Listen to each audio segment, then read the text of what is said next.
Eu sou Bela Torquato, falando de Imbituba. Eu sou Isamara Carniato, falando de Curitiba.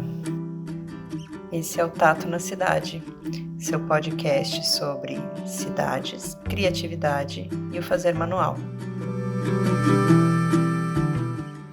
Nesse nosso primeiro episódio oficial, nós queremos compartilhar com vocês nossa visão do que é Tato na Cidade.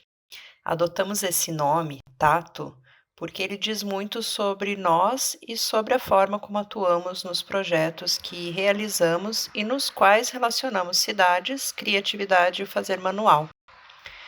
O tato é um dos 5 sentidos humanos e é também sinônimo de cuidado e gentileza. A cidade é o meio em que ancoramos as expressões culturais, a identidade do lugar e os fazeres manuais. Tá tudo conectado, será? Vem com a gente nessa conversa. Compartilhe conosco sua opinião no nosso perfil do Instagram. É @tatofazermanual. Vamos juntas?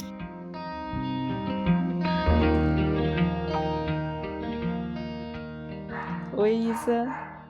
Oi, Bela, tudo bem por aí? Tudo e você por aí? Também, por aqui tá um pouquinho frio em Curitiba, mas Curitiba sendo Curitiba. Bom, hoje a gente vai começar, agora oficialmente, né? O primeiro Sim, episódio, que tá difícil de sair, mas vai sair. vai sair. Então, hoje vamos falar sobre o que é tato na cidade. Esse é o nome que a gente escolheu para o nosso podcast, mas de alguma forma a gente também gostaria de deixar claro até para a gente mesmo, né? Sim, O que que é? O que que é tato na cidade? Quer falar um pouco a respeito, Isa? essa pergunta que não quer calar. Na verdade, eu acho que a gente, até para responder essa pergunta, a gente pode dividir em várias, né? Primeiro, o que que é tato?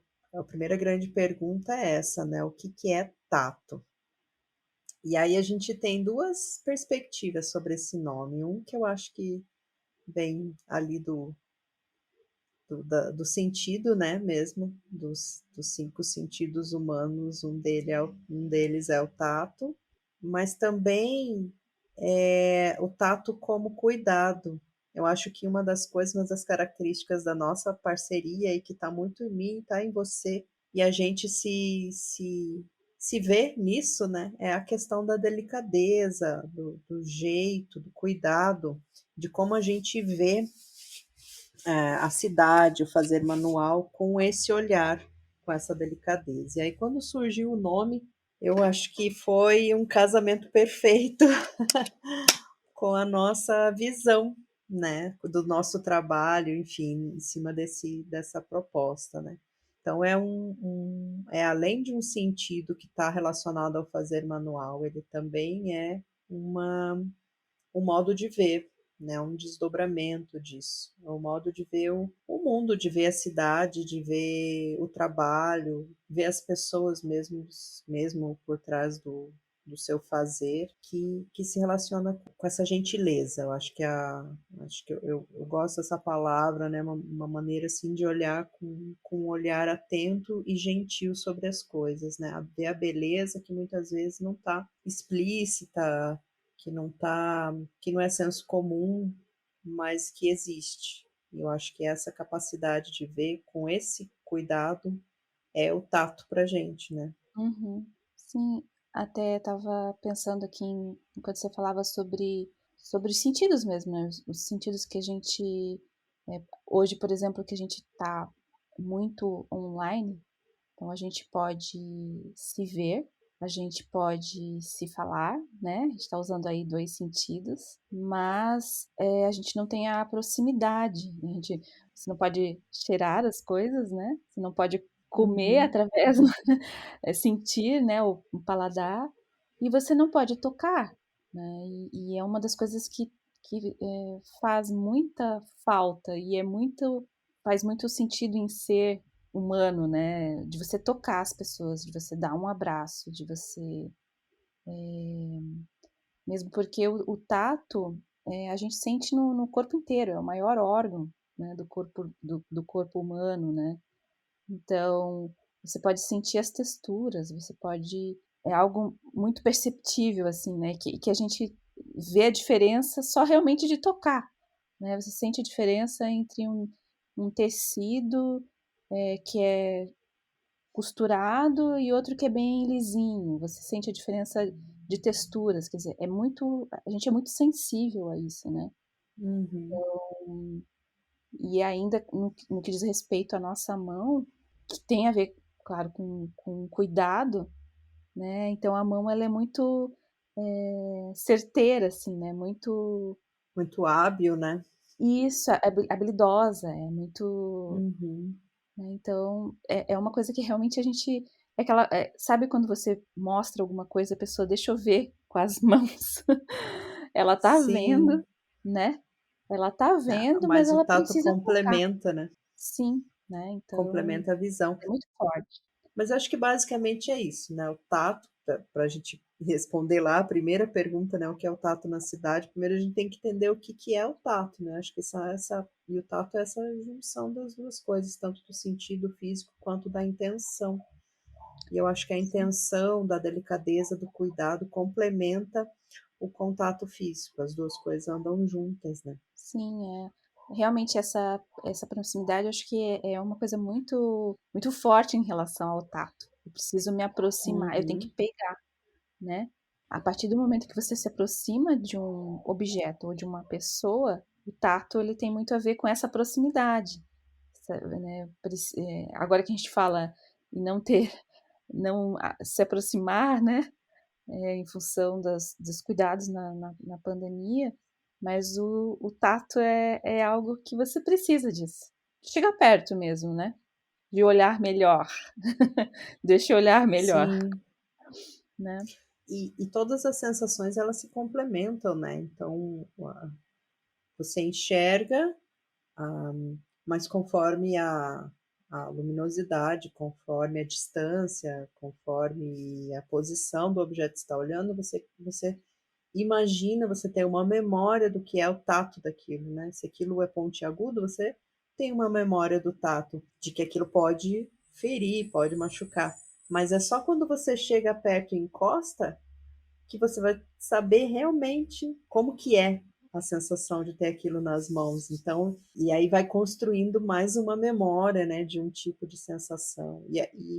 E acho que esse distanciamento, que daí eu acho que até é uma outra pergunta que a gente pode se fazer, né, é um dos reflexos mais complicados, complexos aí do momento desse momento da pandemia, né, do a própria o distanciamento, assim, a falta do abraço, que gera um monte de nem sei o nome dos hormônios lá que liberam quando a gente abraça, né, vários hormônios e tal, que você se sente cuidado, né, que você se sente, Aconchegado, né? protegido, né, eu acho, amado, né. Eu acho que esse é uma das questões Acolhido. também, né, acolhido, é.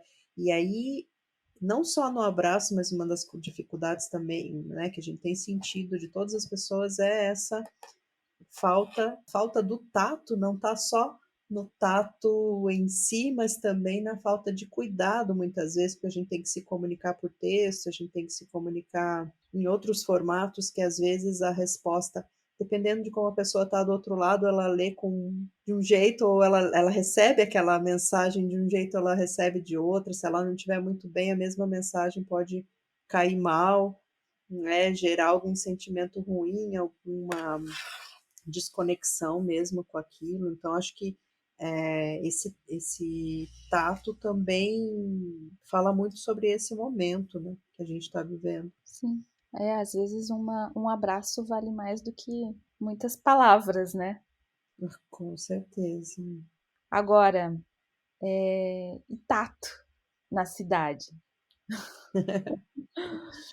Então, eu acho que é um pouco misturar isso com a perspectiva de um olhar para o coletivo. E a cidade, ela permite, a conexão entre as pessoas e a propagação da cultura daquele lugar, da identidade daquele lugar. Tanto que quando a gente imagina cidades muito grandes, você já vê desmembramento dessa identidade para localidades menores, porque precisa ter esse contato entre as pessoas que estão naquele lugar, para que aquele modo, aquela visão de mundo se distribua entre as pessoas, seja compartilhada entre as pessoas, né? Aquele modo de falar, aquele sotaque, aquele acento, aquele modo de vestir, aquele costume, aquele hábito, ele vai se disseminando conforme eu tenho contato com as outras pessoas. Uma pessoa isolada do mundo, numa ilha, né?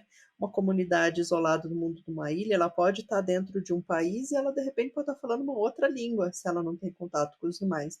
Então a cidade é um pouco isso, é esse ninho, né? Onde as pessoas conseguem fazer as trocas, elas conseguem se sentir também pertencentes, né? Tanto que eu estava pensando nisso e aí me lembrei que, bom, antigamente as pessoas elas não tinham sobrenome, né?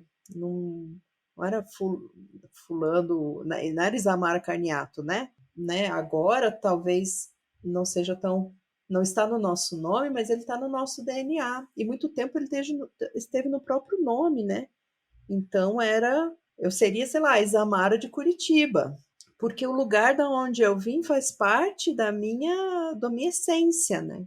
Basicamente. E é claro que aí hoje a gente tem muitas outras referências, não necessariamente o lugar da onde veio nos representa com tanta legitimidade. Eu posso negar também esse lugar, eu posso não criar vínculos com esse lugar, eu posso ter uma série de questões com o meu lugar de origem, mas ele sempre vai ser um ponto, mesmo que de negação, mesmo que de não afeto, né? Ele vai sempre ser um ponto importante na trajetória. Então, eu acho que o tato na cidade é um pouco olhar isso, é esse olhar cuidadoso, essa delicadeza para com a cidade, para com esse território que traz essa informação, essa identidade e que ancora as pessoas, né? Na qual as pessoas se relacionam. Colocam a pessoa na sua realidade, no seu cotidiano, no seu contexto cultural, onde as coisas realmente acontecem, né? Então, eu acho que o tato na cidade traz essa perspectiva de cuidado, de relacionamento, enfim, com a própria cidade e as suas referências, a sua identidade. Sim, também acho. Essa questão do tato na cidade é um pouco mostrar quem são essas pessoas dessa cidade, né? Quem é essa cidade, né? Quem são essas pessoas? Porque, afinal de contas, realmente, cidades são pessoas, né? O ser humano é um ser Sim. social, né?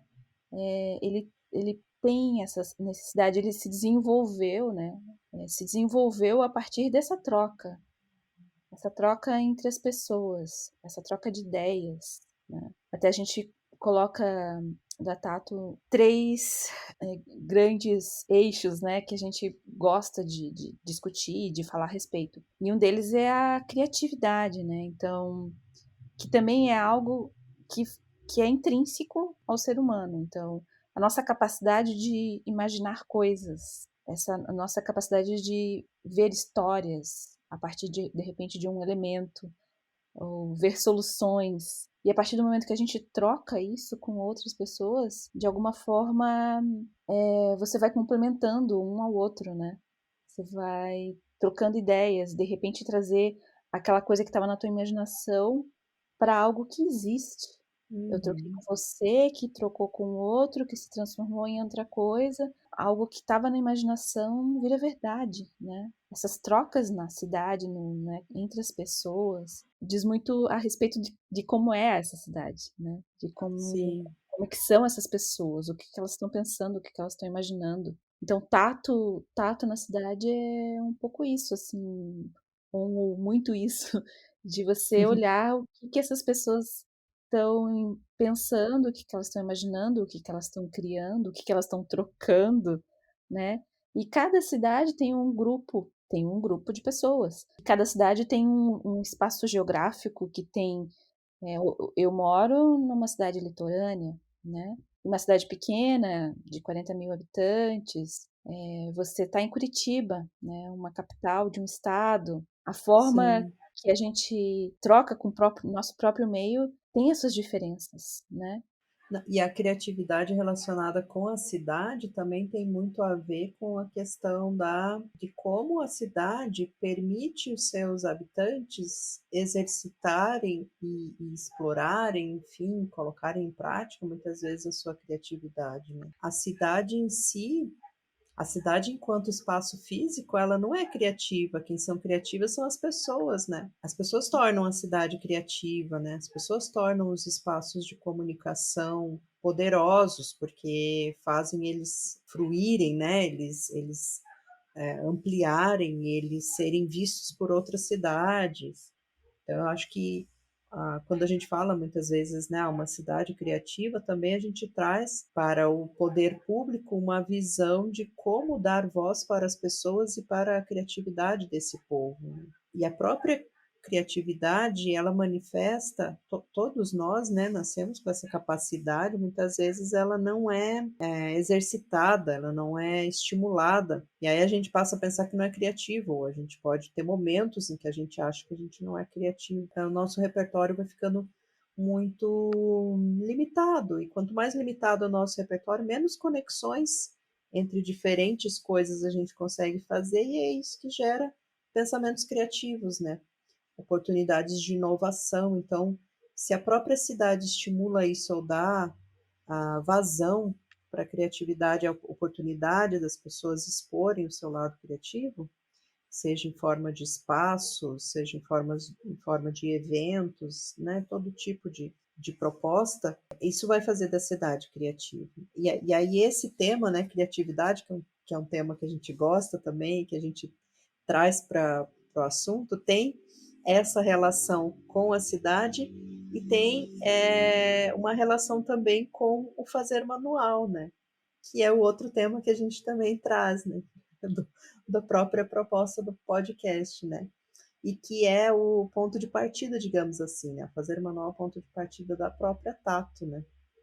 É da onde a gente vê a relação entre a criatividade e a cidade pelas pessoas, né? Sim, fazer manual, até no primeiro podcast que a gente gravou, eu fiquei pensando assim, eu fico muito atrás de, de tentar elaborar as coisas, né, para entender mesmo, né? Então, fazer manual parece algo que, porque assim, você vai fazer já é um verbo de ação, né? E Uhum, fazer com as mãos, né? Então, você já está colocando para a pessoa essa ação, para as mãos da pessoa. uhum, E daí, assim, se você for fazer algo com as mãos, você já está tendo um cuidado, você já está colocando tempo, né? Você já está em outro tempo, porque você precisa fazer algo no tempo das mãos também, né? Não é uma máquina, sim, né, que vai fazer. Então já tem um cuidado ali. A partir do momento que você faz isso, você coloca esse tempo, você está colocando afeto também, né? Porque tempo é uma das coisas que a gente tem mais preciosas hoje em uhum, dia. sim, com certeza. E fazer uma atividade com as mãos também, muitas vezes ela é ligada diretamente à criatividade, quer dizer, algo que você imaginou, algo que você de repente vislumbrou, né, através das tuas referências, né, você leva para Uhum, ação através do fazer manual. Então, vem a partir dessas ideias, né, que ficam na nossa cabeça, que você traz para uma atividade sim, que se torna física, né? A ideia se torna física, sim. se torna um Essa é o elemento ali. intelectual. Aham. É o processo intelectual, porque a criatividade muitas vezes as pessoas confundem, usam como sinônimo de ideia, né, de pensar, de imaginação, e ela tem esse lado, né, mas a criatividade ela flui quando ela vem como fazer, né. Quando a gente consegue colocar na prática aquela ideia, aquilo se torna algo. Então o fazer manual, ele é esse passo adiante, né. Além de eu idealizar, de eu criar aquilo, eu concretizo, eu realizo isso. E aí sempre exige uma transformação do meio ou de uma matéria-prima em algo, então é materialização. E eu acho que agora, principalmente que a gente está nesse momento em que tudo está tão virtual, né, quando a gente consegue materializar algo, é um sentimento, uma sensação muito boa, né, é quase que como você tivesse feito uma mágica, praticamente, né, assim, Sim, eu consegui transformar um fio em um tapete ou ou um cachecol, ou eu consegui transformar uma argila num pote, numa caneca, com as minhas próprias mãos, fazendo todo o processo, né, da criação à conclusão, à concretude daquela ideia, uma sensação muito boa e que as pessoas têm, buscado muitas vezes até para se reconectar com a sua materialidade enquanto corpo físico, enquanto sim. ser, né, real mesmo.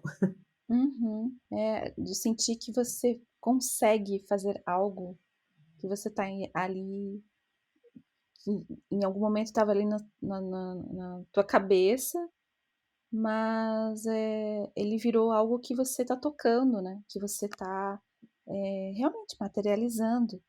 E dá uma sensação de felicidade mesmo, né? Poxa, consegui fazer isso, né? Tava pensando, pensando, mas assim, eu consegui realizar, né? Então Uhum. realmente muito satisfatório, assim, né? É interessante que você fica, enquanto você está fazendo, você fica conectada com aquele momento ali, né? Especificamente aquele tempo ali. Então faz muito bem para a cabeça da gente, É. assim. No presente, né.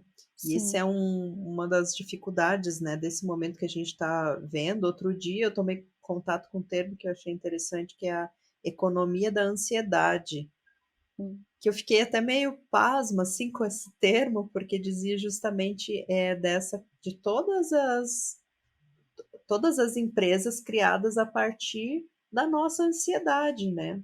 Seja desde aplicativos ali para você tentar se acalmar, para você tentar aprender a meditar, para você se conectar com o presente, porque a gente está o tempo todo preocupado com o futuro, ou se questionando, se culpando pelo passado, por aquilo que já passou, e muito pouco conectado com o presente, com o agora mesmo, né, com aquilo que vai ser daqui a um pouco o passado, e que se a gente não lida com ele bem agora, né, ele daqui a pouco vai ser um passado, mais um passado, o qual a gente vai levar com culpa e tal, né.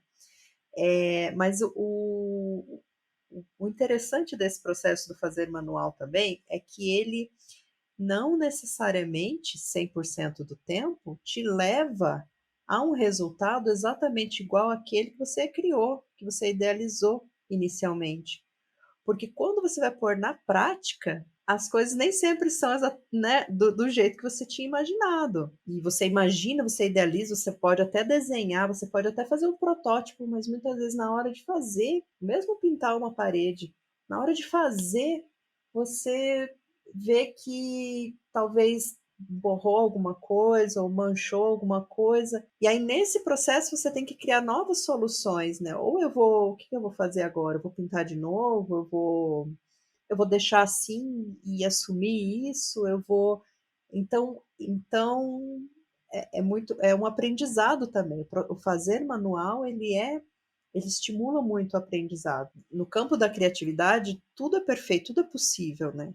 É possível você ter uma casa de ponta cabeça, é possível você ter qualquer coisa você pode imaginar, a mais absurda possível. Mas na hora de colocar em prática, você tem que levar em consideração outras questões. E aí esse processo nem sempre também é tão prazeroso, né? É bom a gente deixar bem colocado aqui. Ele é prazeroso no final, quando você concretizou aquilo, você finalizou, você tem a sensação de que você conseguiu realizar algo, mas o processo em si muitas vezes pode ser doloroso. Você fazer uma blusa inteira e descobrir que lá no começo você fez um ponto errado. E quantas vezes, né, trabalhando com artesãos assim, a gente já viu a pessoa parar aquele segundo, olhar aquele erro que cometeu ali no início, respirar e pensar: "E agora? Eu assumo isso e deixo errado mesmo e finalizo, ou eu desmancho tudo e todas essas horas que eu me dediquei a isso aqui eu tenho que refazer.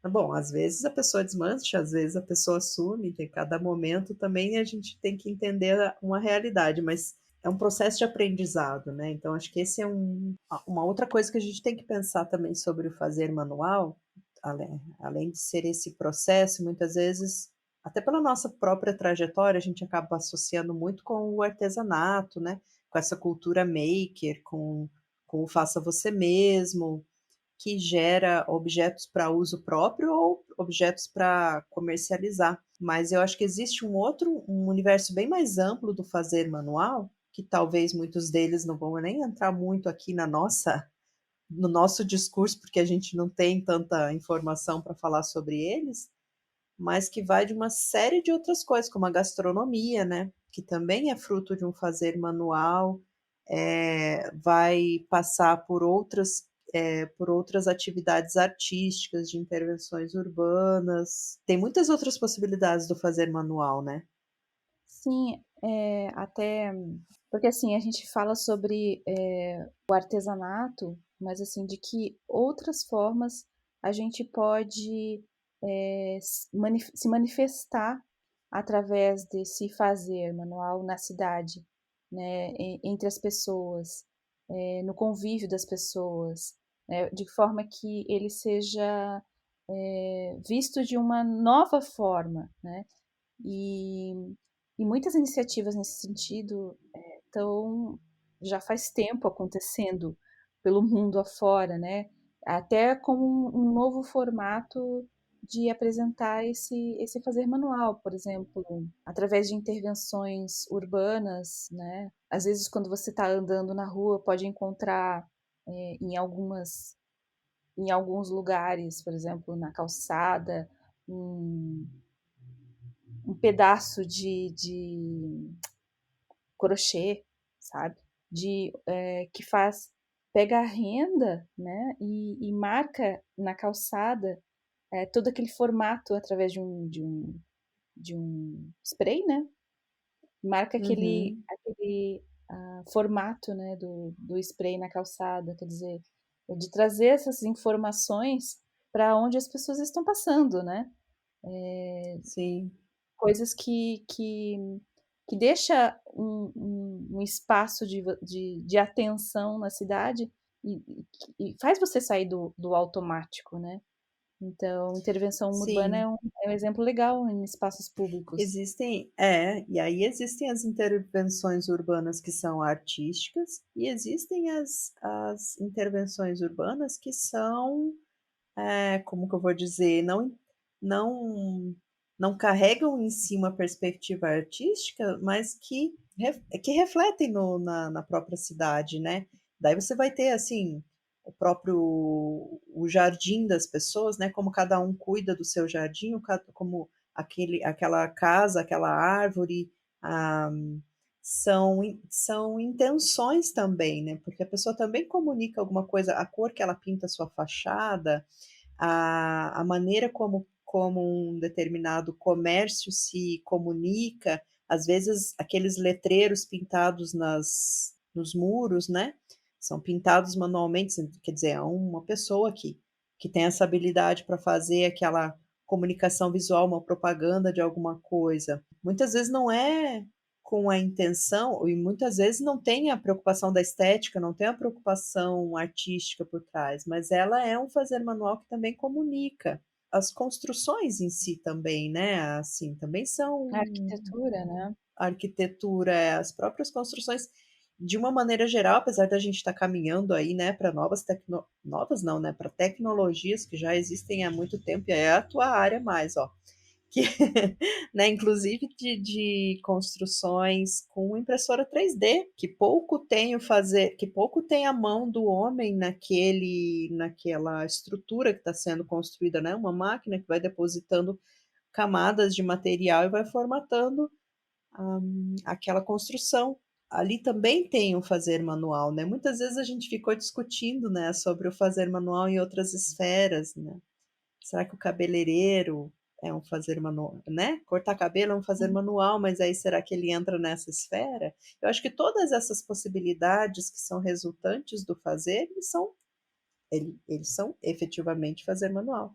Só talvez não entre no nosso escopo, né, aqui Sim, enquanto área de interesse, digamos assim. o interessante é que tudo isso tem parte de uma informação primeira, né, tipo, de algo identitário mesmo, de algo que pertence à pessoa, né, que você traz para outros meios, para outras mídias, né, mas que fala sobre como quem é essa pessoa, quem são essas pessoas dessa cidade, né. Ela só, no caso, traz outros tipos de manifestações.